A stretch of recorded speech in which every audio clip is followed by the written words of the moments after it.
Spirituality is Bali's foundation. It's why they call this the Island of the Gods. It's where traditions and beliefs are part of daily life, where offerings are made with gratitude and devotion, and where architecture reflects these deep beliefs. But what really makes Bali special are the Balinese people themselves. They embody the island's spiritual essence with their kindness, warmth, and laid-back attitude. So join me and our local guide Deepta to discover Bali's wonderful traditions, learn about local customs and architecture, and we'll end with the most incredible ceremony I've ever attended. Come with us to see the island that most tourists never get to see.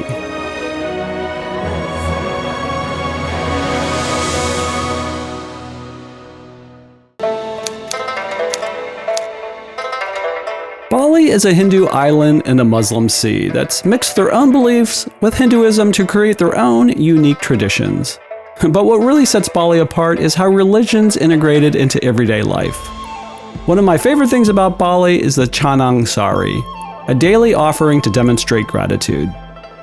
Whether you're walking out of your hotel room, wandering through a bustling market, or strolling along a quiet back street, the sights and scents of these offerings is a constant reminder of Balinese faith.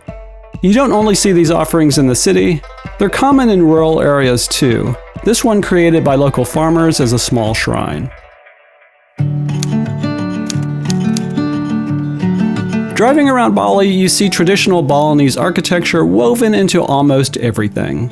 Small roads are often marked with stone gates and statues. A lot of bridges have statues of local deities.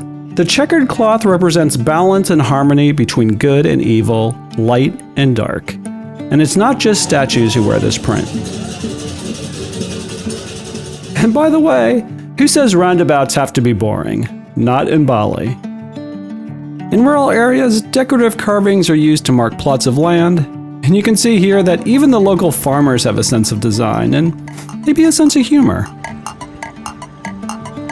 Get out of the commercial sprawl around Kuta and Seminyak, and there are endless small Balinese villages, each with at least one temple.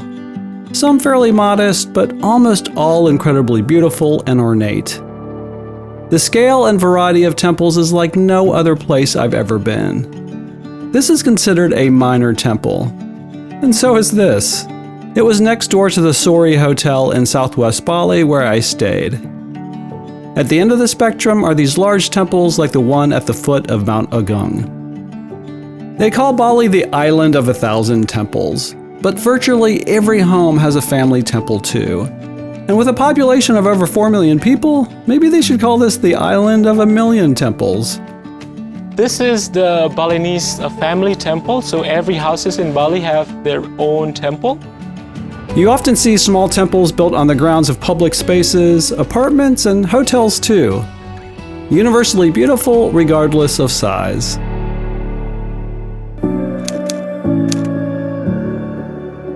Water's also important in Balinese design because it's seen as a sacred element, with some of the most beautiful temples placed at the water's edge. The Klungkung Water Palace is a great stop if you're headed to East Bali and a classic example of the Balinese love affair with water. The palace's pools, the lotus ponds, and its wild statues and carvings are a great way to see how Balinese architects mix water with their architectural traditions. But what I love most is how the Balinese have incorporated little water shrines into unexpected places. Take a hike and you'll run across a small temple built into a hillside waterfall, or next to a river and run into an unexpected temple that is, by Balinese standards, minor, but incredibly beautiful and peaceful.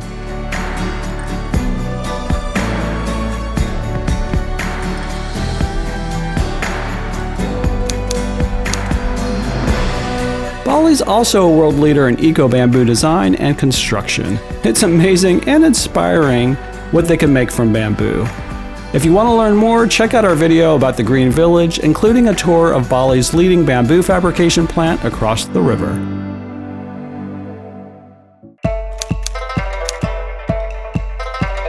After being in Bali a couple days, you might notice drivers beeping their horns at particular times. The reason why we beep a lot here in Bali is because it shows a respect to the spirits that live in the temple, in the bridge, or in the cemetery.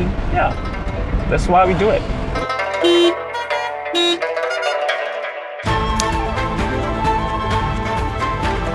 You can also see the Balinese gift for design in their great sense of style and fashion that comes out with the island's many religious ceremonies. But colorful clothing isn't just for special occasions. The colors and the beautiful prints are part of daily life, sometimes with some modern fashion accessories thrown in. And when the rain starts, they amp up the fashion one more notch.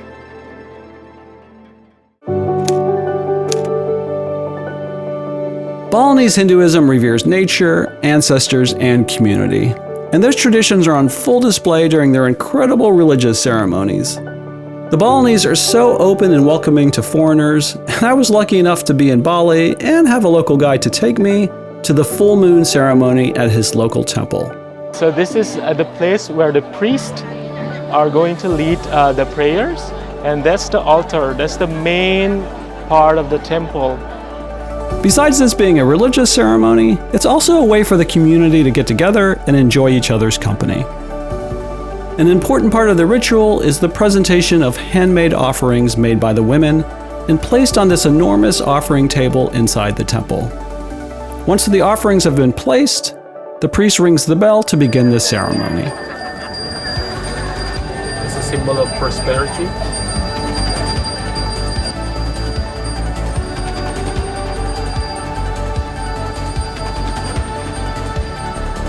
As day turned into night and the chanting began, there was an undeniable sense of connection that I will never forget. I'd encourage anyone who comes to Bali to find a ceremony like this and see how moving it can be.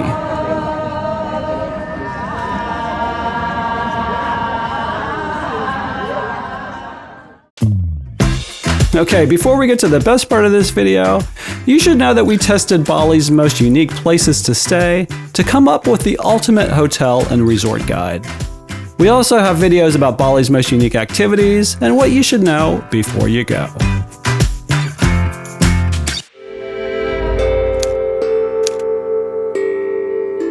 Okay, let's talk about funerals for a second. Now, before you click to another video, you should know that funerals here are a celebration, and the Balinese see death not as an end, but as a transitional phase of life, a journey to a new world. You know when funerals are happening because outside most temples, you'll see these tall structures being built.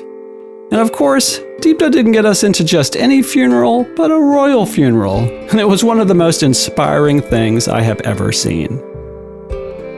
The ceremony involves a series of rituals that are believed to help the soul on its journey to the afterlife. You'll see what the bull's about in a minute. The community comes together in a spirit of unity and support, with just about everyone contributing to the preparations and participating in the rituals.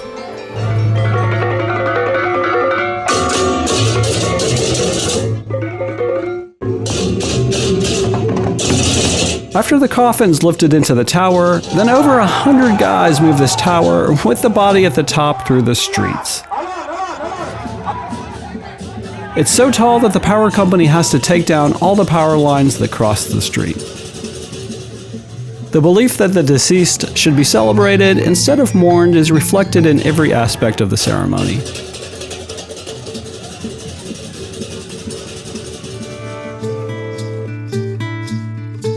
The procession ends at the cemetery, and the body is moved into the sacred cow. Then the cremation begins, and fire sends the spirit on its way. I have to say that this was one of the most interesting and profound rituals I have ever attended, and I felt totally welcomed by the Balinese. I am super grateful to Deepta for arranging this. Thanks for watching, and see us in the next video.